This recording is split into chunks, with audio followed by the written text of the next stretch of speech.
This is going to be a different type of video than you're probably used to seeing on my channel. I make lots of tutorials, how-tos, teaching you the step-by-step process of a lot of the different things that I do within my print-on-demand business, but there's another side of print-on-demand that I wanted to share with you in this video. I wanted to walk you through what my day looks like from start to finish, what it looks like to run and maintain a shop that does over 5 figures in revenue every single month. This is the type of video that when I first was starting, I craved. I just wanted to see a peek behind the curtain of what somebody was doing in their day-to-day. Was it passive? How much time were they spending on their shop? So that's what I'm gonna do in this video. It's actually the end of the day right now. It is a little after 5. I don't know if you can tell the sun's going down. And so with that being said, in order to show you the full day, we gotta go back to the beginning.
Good morning. It is 7:22 now.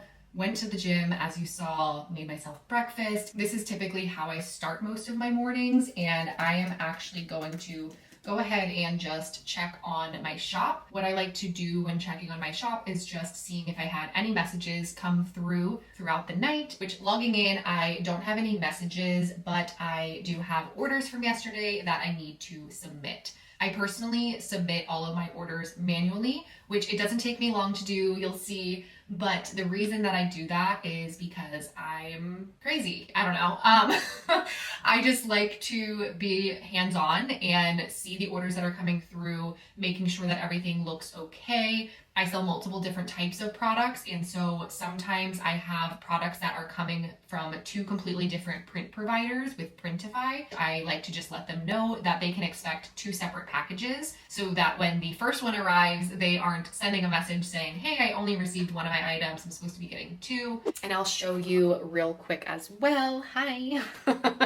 So as you can see, this was my views and visits yesterday. Yesterday was a little bit of a slower day. I had 10 total orders and my revenue was $355. So far, this is what my stats look like for the month of February. I have 16.6K views, almost 8,000 visits, 280 orders, and I've sold $8,609 in revenue. Something that's been really interesting for me to see, this being my second full year on my Etsy shop, or going into my second full year really. So far this year, I've been seeing around 200 to 300% year-over-year increases, which to me, I'm just like, mind blown by. What I find really interesting about that is I do not actively list in my shop anymore. I have not created a new listing in my shop at all since December. I do want to create more listings. I'm not like, throwing in the towel and saying I'm not going to add any more listings, but I have been able to reallocate my time into other projects that I've been wanting to work on, like videos on YouTube and working with my mentorship group and any individual coaching clients that I have. So that's been able to occupy a good chunk of my time. And this has been able to be pretty passive for me. Really, this is going to be the prime spot of my day that I'm in my shop. But other than this, I am not really doing a ton with my shop other than responding to any messages that might come through throughout the day. But I'm going to stop rambling. It is time for me to submit these orders and eat my breakfast.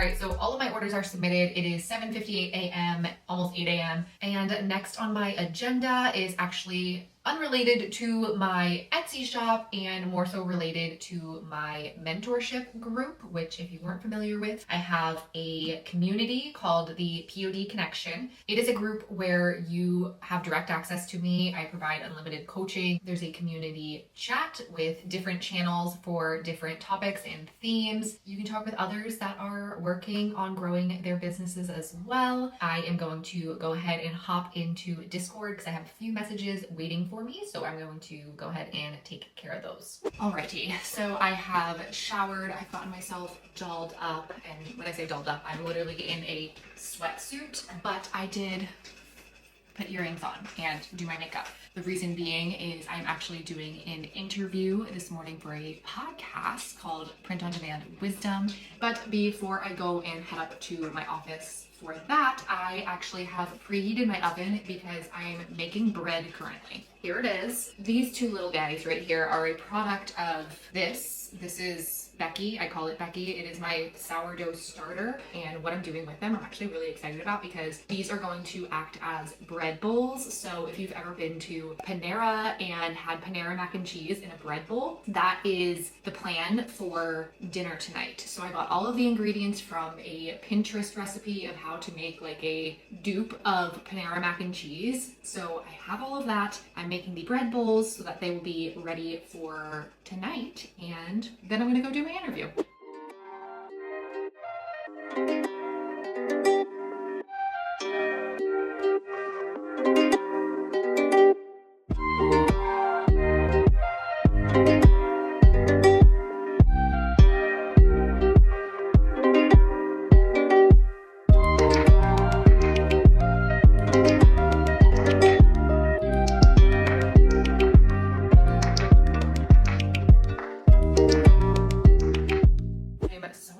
To eat those later, but it is currently 9:45, and so I am going to go ahead and head up to my office so that I can get ready for my interview.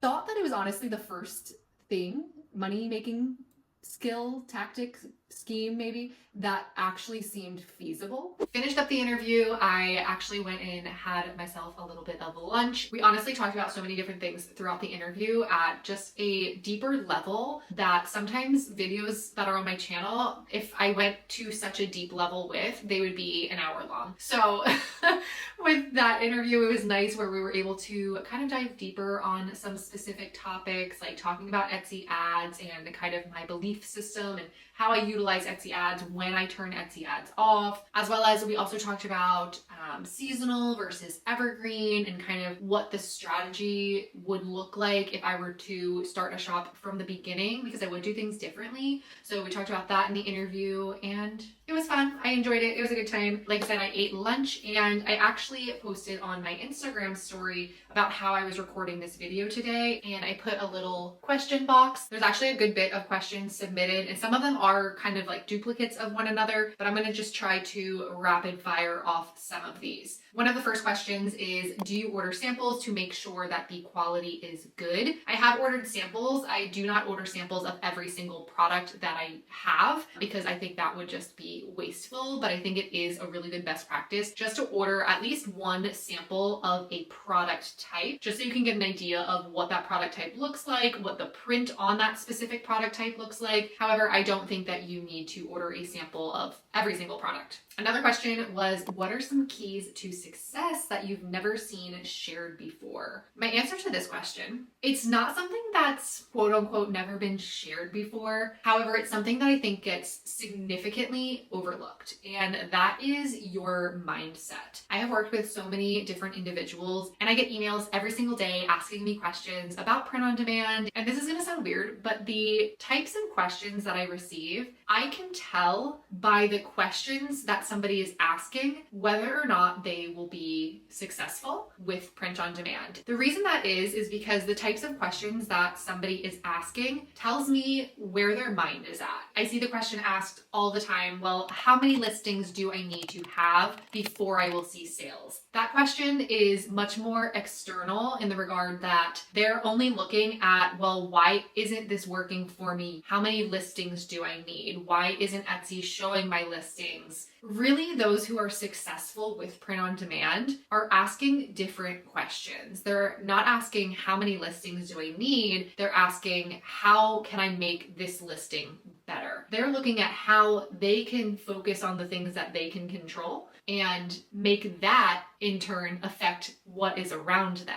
Improving their listings, improving their shop, focusing on the things that they have control of. And as a result of that, they start to see momentum in their shop. They start to see sales. It truly is how you approach things. And if you're coming from a place where you're looking for the quick buck, the quick fix, how you can make thousands of dollars in 30 days or, something crazy like that, that just doesn't exist. If something like that existed, everybody would simply do it. And if there was a magic number of listings of, oh, you need to have 100 listings as an example, that's not a statement, a fictional example, that would be what everybody would do then, right? Everybody would create 100 listings and everybody would be successful. But it's just not that black and white. There's gray area and there's other components to it, but I think one of those largest components is mindset. It's been shared before, but it is so overlooked. So that would be my key to success. The next question, there's actually two questions that this individual submitted that I think can kind of go hand in hand together. So I'm going to answer them together. The first part of it is, how long did it take to build your business to this level? And the second part is, now that you're in the top 1%,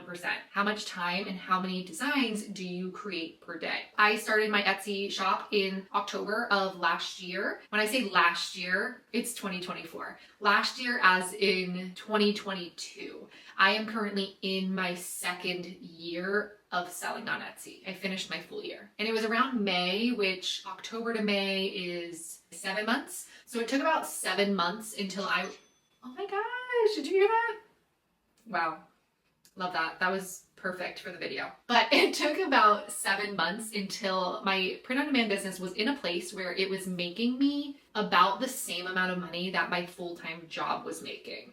It was very pivotal in what was possible with print on demand, and it really made me start to consider and really think of, oh wow, this could actually be a full-time job. This is something that I can really pursue. Since then, it's grown beyond that, and it's really interesting now as I'm in my second full year and seeing how the work that I did in the last year has really compounded. And so that kind of ties into the second component of this question, which was, now that you're in the top 1%, how much time and how many designs do you create per day? I have not listed a single new product in my shop since December. Prior to that, I hadn't listed a single new product in my shop since September. With that being said, I did spend, when I first started my shop, probably until about June, July timeframe, I was very active in listing and creating new designs and trying to do something in my shop every single day, even if it was only creating one listing. I will be very honest with you, as you saw this morning, that's what my day-to-day looks like for my print-on-demand business. I submit those orders manually, and then I haven't done anything else for my print-on-demand business since then.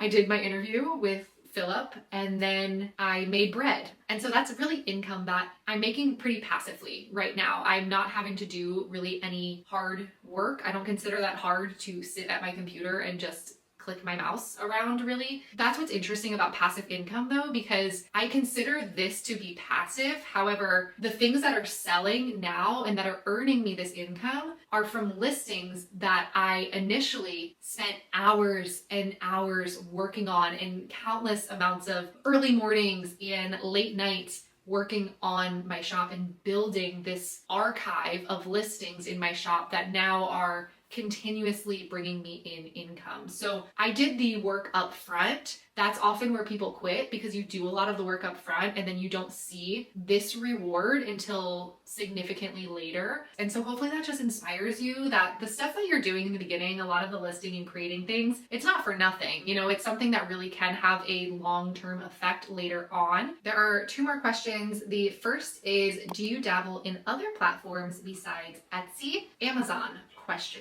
The answer to that is yes, I do dabble in Amazon. I have an Amazon merch account, which if you aren't familiar with, Amazon merch is essentially like their print on demand platform. I was accepted into Amazon merch back in October of this previous year, October 2023. I will be very honest, I have not put a lot of effort into it. So I have made sales on that account. However, it hasn't been something that I've put a lot of time into, but that's something that's definitely on my list of what I want to prioritize and make time for, because I do think it can be another really great income stream that I want to grow this year. If that's something that would interest you, definitely let me know in the comments. If there's interest in learning about Amazon and Amazon merch, maybe even just sharing my journey as I do pursue it a little bit more and really build up that account, let me know and I'd be happy to talk about that more. And the final question was, when do you decide to quit your job to move in full-time on your business? I shared recently in a video, very briefly, it wasn't like a big announcement or anything like that, but I did share that I did actually have my last day working in my 9 to 5. I had my last day on January 26th, and so I am almost to 1 full month of being a full-time entrepreneur.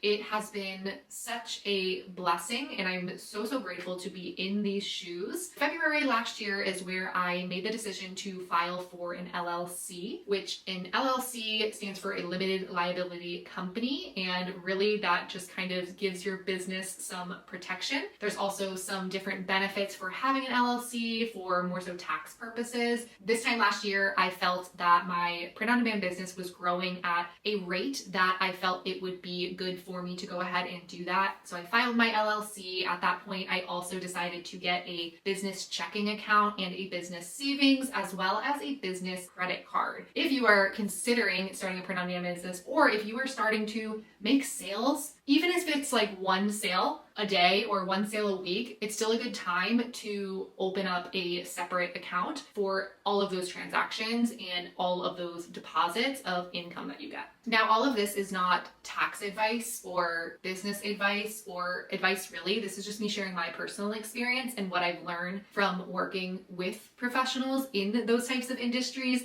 But I did want to share a resource that did help me when I actually did decide to file for my LLC and become legit. And that is a company called Taylor Brands. Basically what Taylor Brands does is it helps you form your LLC and make sure that you have dotted all your I's, crossed all your T's, so that you are set up in the right way for the state that you live in. I know I've had a lot of comments recently about when to start an LLC, how to start an LLC, so I wanted to just walk through really quick kind of the experience that I had when I filed mine. On Taylor Brand's website, this is what it looks like when you just go to their homepage. Really, you want to start by choosing your LLC state. Hit get started, and then it is time to determine your business name. For example, we'll just use an example. We'll see if Taylor POD is available. Perfect. It is. You'll put in your business name. It'll tell you if it's available in your state. Click next. So the next step is just giving some information about your business. For my industry, I think the best way of generally describing it would be e-commerce. So I'm going to go ahead and just type in e-commerce. And what does Taylor POD offer? So I offer physical goods. So really you would just continue through everything here that this is going to ask you. And then there's an area that you can also put in what else you're planning to do for your business. I really liked this component of Taylor Brands because it also allows you to have a domain. So if you are ever looking to expand off of Etsy, have your own personal website, you will need a domain. So that's something that you could use and incorporate with your business name. Also, it's important to think about business insurance, potentially taxes, accounting, having those separate business finances versus your personal finances. if you were looking to trademark anything, licenses, and then also an EIN. So something that I did learn when I first got my LLC, I thought you just file for an LLC and that is it, but you actually also do need an EIN number. It's almost like your identification number for your business. And so when you go to file taxes, even if you have the LLC, you also need that EIN number that is attached to your LLC for filing those taxes. That is just a resource I wanted to share. So if you were curious about learning more about starting an LLC, then I will have a link to Taylor Brands in the description. Let me know in the comments if you enjoyed this video. Comment the word more if you want to see more videos like this. Next week, I am actually going to be traveling. I'm going to New York so that I can attend Printify's Amplified event. While I am there, I'm actually going to also be recording how I maintain and run my print-on-demand business while I'm traveling. So if that's something that you are interested in learning more about and you haven't already done so, be sure to boop the subscribe button down below so that you do not miss that future video. And as always, I hope you're having a wonderful morning, afternoon, evening, wherever you are in the world, and I will see you in the next one.